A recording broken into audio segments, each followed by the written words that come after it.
Consuelo Isnaga était une héritière cubano-américaine dont la famille était généralement exclue de la haute société américaine. Élevée sur une plantation en Louisiane, sa vie prit un tournant dramatique lorsqu'elle épousa un noble britannique en 1876, devenant ainsi une mondaine et une aristocrate internationale. Son histoire est un mélange captivant d'opulence, de drame et de tragédie qui a fait la une des journaux sur 2 continents. Préparez-vous à être emporté par l'histoire de Consuelo Isnaga. Consuelo Isnaga est née à une date inconnue en 1853 sous le nom de Francisca Maria de la Consolation Isnaga à New York, bien qu'elle soit connue toute sa vie sous le nom de Consuelo. Elle était la 2e des 4 enfants nés d'Antonio Modesta Isnaga del Valle et de son épouse Ella Maria Isnaga, née Clément. Ils eurent 3 autres enfants, un fils Fernando, né en 1850, et 2 filles nommées Natica et Emily, nées respectivement en 1856 et 1859. La famille de Consuelo était riche des 2 côtés. Son père, Antonio, descendait d'une dynastie de riches cubains qui avaient en dirigé des plantations de sucre sur l'île pendant des générations, à une époque où le commerce du sucre était extrêmement lucratif. Ils avaient également des liens remontant à avant la migration de la famille à Cuba, avec l'aristocratie espagnole. Mais leur richesse était de l'argent taché de sang, ayant été accumulé grâce à la traite des esclaves qui a alimenté l'industrie sucrière dans les Caraïbes pendant des siècles. La richesse de la famille de la mère de Consuelo provenait de sources plus éthiques. Les Clément du comté de Dutchess à New York avaient commencé à prospérer peu de temps avant la naissance de Consuelo. Cela était dû à leurs premiers investissements dans la nouvelle technologie des bateaux à vapeur qu'ils faisaient en naviguer sur le fleuve Hudson et les eaux entourant Manhattan et la grande région de New York. Cela devint rapidement une industrie prospère qui fit la fortune de nombreux individus de l'Amérique de l'âge doré, notamment Cornelius Vanderbilt, qui devint plus tard l'homme le plus riche des États-Unis et peut-être du monde. Consuelo a été en grande partie élevé sur la plantation de Ravenswood dans la paroisse de Concordia, en Louisiane, sa famille ayant conservé des propriétés non seulement à New York et à Cuba, mais aussi dans les États du Sud et au Rhode Island. Elle a eu une enfance aisée, avec des gouvernantes pour gérer la maison et des précepteurs privés. Bien que de nombreux détails de sa jeunesse restent obscurs, il ressort clairement de ses intérêts ultérieurs et des témoignages de ceux qui l'ont connu que Consuelo était bien éduquée. À mesure que la richesse des Isnaga augmentait dans la seconde moitié du XIXe siècle, ils étaient de plus en plus courtisés par l'aristocratie britannique pour établir des liens matrimoniaux. C'était une époque où une grande partie des plus anciennes familles nobles de Grande-Bretagne se retrouvaient en difficulté financière après des années, voire des siècles, à entretenir des demeures somptueuses à Londres et dans leurs domaines de campagne. De nombreuses familles avaient souffert d'individus imprudents qui dilapidaient une partie de leur fortune, jouaient aux cartes dans la capitale ou investissaient même dans des activités économiques spéculatives. Par exemple, le boom et l'effondrement du chemin de fer dans les années 1840 avaient appauvri de nombreuses dynasties autrefois aisées en Grande-Bretagne. C'est dans cet environnement que beaucoup de ces mêmes familles ont commencé à marier leurs fils et leurs filles à ceux de familles américaines nouvellement riches. C'était une rue à double sens. Les familles britanniques soulageaient leurs difficultés financières, tandis que les familles américaines gagnaient à la gravitas sociale liée à un mariage avec l'aristocratie britannique. Ces Nagas se sont rapidement impliqués dans ce phénomène, mais pourquoi ? On pourrait croire que leur fortune et l'histoire d'Antonio leur assureraient tout le prestige nécessaire. Pourtant, ce n'était pas le cas. Les origines cubaines des Isnaga et le fait que Clément était une nouvelle fortune faisaient qu'ils étaient généralement exclus de la haute société américaine. Comme la plupart des familles riches de l'époque, ils étaient désespérés d'obtenir l'acceptation sociale et voyant Consuelo comme leur porte d'entrée. Ainsi, même si elle ne le savait pas encore, Consuelo allait bientôt traverser l'océan Atlantique pour épouser un prétendant britannique, devenant ainsi l'une des premières princesses du dollar américaines, comme on les appelait. À la fin de son adolescence, au début des années 1870, Consuelo fut introduite dans la haute société new-yorkaise et devint rapidement une figure appréciée, tant pour sa beauté que pour son esprit. Bien qu'elle ait fréquenté les cercles de certaines des filles des familles les plus riches de l'époque, comme les Vanderbilt et les Jérôme, elle et sa famille n'étaient toujours pas acceptées par le sommet de la haute société new-yorkaise. Ceux qui étaient exclus de cette classe d'élite finiront par épouser des héritiers britanniques en temps voulu. La vie de ces jeunes femmes, depuis leur début à New York dans les années 1870, a été immortalisée des années plus tard dans le livre d'Edith Wharton, Les flibustiers. Elle a basé ses personnages sur de véritables héritières américaines dont son amie Consuelo faisait partie. À New York, Consuelo a retrouvé sa meilleure amie d'enfance, Alva Erskine Smith, avec qui elle avait grandi dans le Sud avant la guerre de sécession. Alva allait bientôt épouser William Kitham Vanderbilt, et c'est Consuelo qui les avait présentés l'un à l'autre au départ. Lorsque le premier enfant d'Alva est né, elle a fait de Consuelo la marraine et a même donné à sa petite fille le prénom de Consuelo.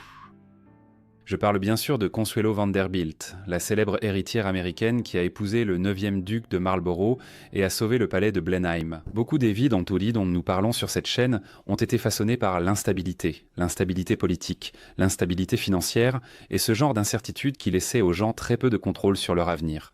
En ce qui concerne l'argent, je préfère les approches structurées, surtout lorsqu'il s'agit d'investir. Parce que la vérité, c'est que l'incertitude influence encore les choix que les gens font aujourd'hui. Des études montrent que 66% des investisseurs regrettent au moins une décision d'investissement, et ce n'est pas difficile à comprendre. Sur le marché boursier, on vous demande constamment d'acheter, de vendre, d'attendre et de réagir. C'est pourquoi j'ai commencé à chercher une autre façon d'investir, une méthode qui ne nécessitait pas de surveiller le marché toute la journée. C'est à ce moment-là que j'ai découvert Mintos. Avec Mintos, je peux investir dans des prêts et gagner des intérêts. Au lieu d'essayer de prédire ce qu'une action pourrait faire, le rendement attendu pour chaque prêt est fixé à l'avance. Les paiements peuvent arriver chaque jour comme un revenu passif, rendant le processus plus stable et facile à suivre. Je peux aussi filtrer par rendement, risque, horizon temporel, pays et devise. Et pour une approche encore plus simple, Mintos propose également des portefeuilles automatisés. Les rendements moyens sur les prêts sont d'environ 11%. Et pour quiconque cherche un revenu passif, c'est un chiffre très élevé. Mintos opère depuis 2014, compte plus de 600 000 utilisateurs et est réglementé dans l'UE sous MiFID. Et en ce moment, vous pouvez obtenir un bonus allant jusqu'à 350 € lorsque vous investissez 500 € ou plus. Utilisez le lien dans la description ou scannez le code QR affiché à l'écran. Des rendements stables, pas de surprise, et en plus un bonus. Ne le manquez pas et bonne chance. Au milieu des années 1870, un mariage a été proposé pour que Consuelo épouse George Victor, Drogo Montagu, vicomte Mandeville. Il était l'héritier de William Montagu, 7e duc de Manchester, l'une des plus grandes lignées aristocratiques de Grande-Bretagne. Sa lignée remontait jusqu'au XIe siècle, lorsque le fondateur de la dynastie, Drogo de Montagu, avait accompagné Guillaume le Conquérant en Angleterre en 1066 lors de la conquête normande du pays. Mais eux, comme tant d'autres lignées nobles, étaient de plus en plus appauvris au XIXe siècle et avaient du mal à maintenir le train de vie somptueux auquel ils s'étaient auparavant habitués. Le mariage de Consuelo avec George, le 22 mai 1876 à l'église Grace à Manhattan, à New York, changea tout cela.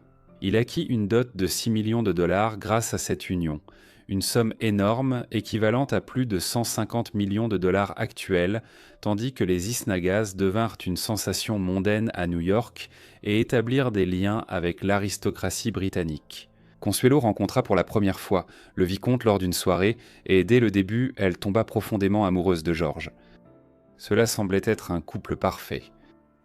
Néanmoins, il semble que ces sentiments n'étaient pas réciproques. De plus, les parents de Montagu n'approuvèrent pas le mariage et ont même essayé de l'empêcher. Non seulement elle devait faire face à l'hostilité de sa belle famille, mais George était infidèle et il y avait toujours des tensions dans leur union. Ces problèmes étaient aggravés par ses dépenses excessives pour ses maîtresses, les music halls de Londres et les jeux d'argent. Finalement, le père de George, le duc de Manchester, les a exilés sur les terres familiales en Irlande, espérant que George y mettrait fin à ses dépenses excessives. L'Irlande n'a guère freiné l'extravagance de George, mais c'est là qu'ils ont commencé à fonder une famille. 3 enfants sont nés. Guillaume naquit en 1877. il deviendrait lui-même le duc de Manchester un jour. Puis, en 1879, 2 filles naquirent, l'une au début de l'année et l'autre à la fin. Jacqueline Mary, connue sous le nom de May, est arrivée la première, suivie d'Alice Eleanor, que la famille appelait Nell.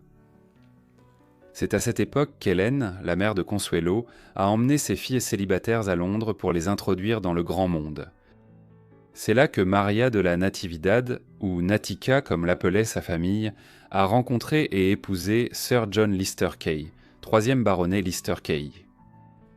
Elle a injecté de l'argent dans les finances instables de la famille, mais malgré cela, les choses n'ont fait qu'empirer. Et en 1914, Sir John s'est retrouvé devant le tribunal de la faillite à Londres après avoir investi dans l'immobilier. Dans les Balkans, ce qui a mal tourné à mesure que les guerres s'y sont intensifiées dans les années 1910.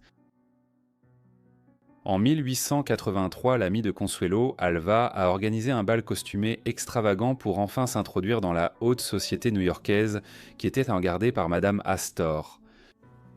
La fête fut un immense succès et bouleversa le monde de l'élite sociale new-yorkaise de l'âge doré. Cela aurait été une pause bien méritée dans la vie triste que Consuelo menait en Angleterre, d'autant plus qu'elle était nommée invitée d'honneur. C'est également cette année-là que le duc a permis à la famille de retourner en Angleterre, bien qu'à ce moment-là, George ait déjà gaspillé une grande partie de la dot qu'il avait obtenue grâce à son mariage avec Consuelo. En Angleterre, Consuelo restait malheureuse. Son mari était souvent absent, la laissant seule pour essayer de naviguer dans les cercles compliqués de la haute société anglaise. Pourtant, elle se lia rapidement d'amitié avec d'autres héritières américaines, et avec le temps, elles devinrent les favorites de Bertie, le prince de Galles et futur roi Édouard VII. Ensemble, les héritières américaines organisaient des dîners intimes et des soirées de cartes, avec Consuelo jouant du banjo et racontant des histoires osées tout en fumant un cigare. Le prince de Galles appréciait énormément sa compagnie, tout comme son épouse Alexandra de Danemark, et grâce à cela, toutes les portes d'Angleterre commencèrent à s'ouvrir pour Consuelo. En 1890, le 7e duc de Manchester mourut et fut remplacé par George. À cette époque, lui et Consuelo vivaient en grande partie séparément, George ayant emménagé avec l'une de ses maîtresses, Bessie Bellwood. Cela avait été rapporté dans les journaux et avait humilié Consuelo, malgré le fait qu'à cette époque, elle était une figure en vue de la haute société. Lorsqu'il a acquis le titre de duc, il a décidé de renoncer à Bessie et d'essayer de donner l'apparence d'une vie de famille normale, mais cela n'a de toute façon pas duré longtemps. Il est mort en août 1892, seulement 2 ans après être devenu duc, d'une cirrhose du foie provoquée par sa vie dissolue et son alcoolisme quasi chronique. Ainsi, le fils de Consuelo, William, est devenu le 9e duc de Manchester à seulement 15 ans. Cependant, l'argent restait un problème. Pour y remédier, Consuelo a commencé à aider d'autres héritières américaines à trouver un mari britannique titré, tout comme elle avait aidé sa jeune sœur. Consuelo donnait des cours d'étiquette et conseillait héritières et mères sur l'habillement et la location de maisons pour la saison. Consuelo organisait aussi des thés et dîners pour présenter les jeunes femmes à des célibataires éligibles. Le mariage le plus célèbre auquel Consuelo a participé fut celui de sa filleule, Consuelo Vanderbilt. Son mariage avec le 9e duc de Marlborough en novembre 1895 a captivé la société new-yorkaise et inspiré d'innombrables gros titres pendant la période qui a précédé l'événement. Le mariage fut considéré comme l'événement mondain de l'année et Alva récompensa généreusement Consuelo pour son aide, ce qui améliora quelque peu sa situation financière. Consuelo est aujourd'hui associée à la tiare Manchester qui a été réalisée pour elle par la maison Cartier en 1903. Elle présente 7 motifs en forme de cœur composés de diamants sertis dans des montures en or et en argent avec 3 diamants pendants au centre de chaque cœur, le tout surmonté d'un motif détachable en volute sur un unique diamant serti clos. Pour qu'elle soit réalisée, Consuelo a fourni à Cartier plus de 1000 diamants, auxquels la maison Cartier en a ajouté également. Tout cela témoignait des dépenses extravagantes des membres de la famille Montagu, ce qui, comme nous allons le voir, a eu des répercussions sur leurs héritiers qui perdurent jusqu'à aujourd'hui. En tant que duchesse douairière de Manchester, Consuelo a continué à vivre dans les années 1890 et 1900 à Kimbolton House, dans le Cambridgeshire, le domaine familial de longue date des Montagu, alors qu'elle élevait son fils pour qu'il assume les devoirs du duché de manière plus responsable que son mari ne l'avait fait.